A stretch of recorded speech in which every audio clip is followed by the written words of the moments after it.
eu ainda viver dessa forma, porque eu sinto prazer em viver dessa forma. Perfeito. Eu me protejo assim, eu me sinto bem, isso traz benefício pra mim também, isso é o mais importante, né? E Edu, aí depois de fazer tudo isso, cara, passar todos esses perrengues, sufoco e tal, você sobe no palco, perde, né? Ou melhor, não fica em primeiro, sim, né? Sim. Como é que você saía de lá e conseguia tendo, sei lá, motivação pra seguir? Qual que era a ideia? Porque eu vi um vídeo uma vez do Ronnie Coleman falando, um vídeo bem, tá de terno assim, ele tá falando num microfonezinho, acho que devia ser um negócio do Olímpia lá, aquelas press conference. Ele falando, eu não recebi nenhum dólar quando eu fiquei em 13º, eu não recebi em 92, sei lá, não recebi nenhum dólar quando em 93 eu fiquei em 10º. E aí ele foi falando assim, cara, ele falou, acho que ele falou uns 6 anos, 7 antes dele chegar em primeiro. Eu fico pensando, cara, como é que pode os caras ter tanta motivação pra ficar na porradaria, dieta, porradaria, hormônio. E depois chega lá, entregou o seu melhor e não alcançou o resultado que almejava. Como é que você saía de lá e tinha motivação pra continuar? Cara, porque a minha guerra não era com os meus adversários, a minha guerra era comigo. Então, quando eu descia do palco, independente do resultado, eu ia discutir a minha performance. Eu ia fazer uma autoavaliação. Sabe aquilo que os caras fazem no exército? Eu tava lendo o livro do David Goggins. Independente, os caras fizeram uma ação em algum lugar e eles têm que fazer um relatório depois, relatando, e ele utilizou isso para ser... Depois ele utilizou isso para ser recordista do Guinness de barra fixa, né?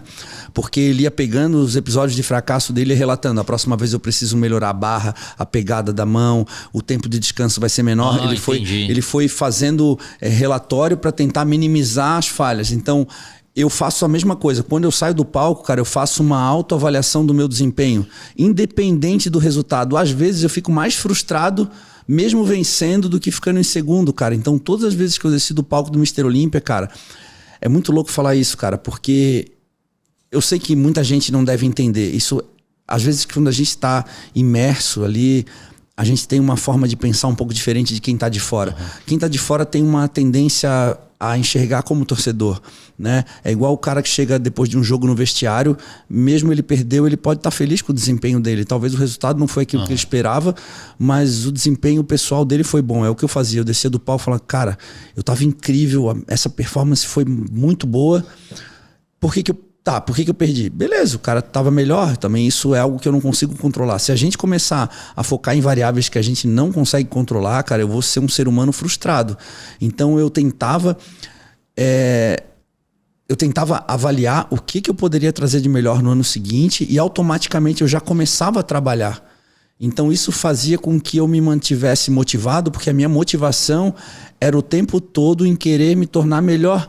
Então minha motivação primária não era vencer. Minha motivação primária era fazer os ajustes que eu achava que eram necessários para vencer. Saquei. Você focava na metodologia, não lá no final de novo. Isso. Então, Legal. por exemplo, eu sei que as pessoas vendo de fora, elas esperam que eu vença. Mas eu tô focado na próxima repetição. O que eu preciso fazer agora? O que eu preciso fazer depois dessa? O que eu vou comer daqui meia hora? É isso que eu tô preocupado. E às vezes, cara, essa meia hora é meia hora que antecede o campeonato e eu ainda tô pensando no que eu vou comer daqui meia hora. Eu não tô pensando o que eu vou fazer no palco. Então, essa forma de pensar me ajudou muito. Porque se o meu objetivo final fosse só o resultado, eu já teria abandonado há muito tempo, sabe? Então eu sempre foquei no processo. Legal, cara. Muito legal.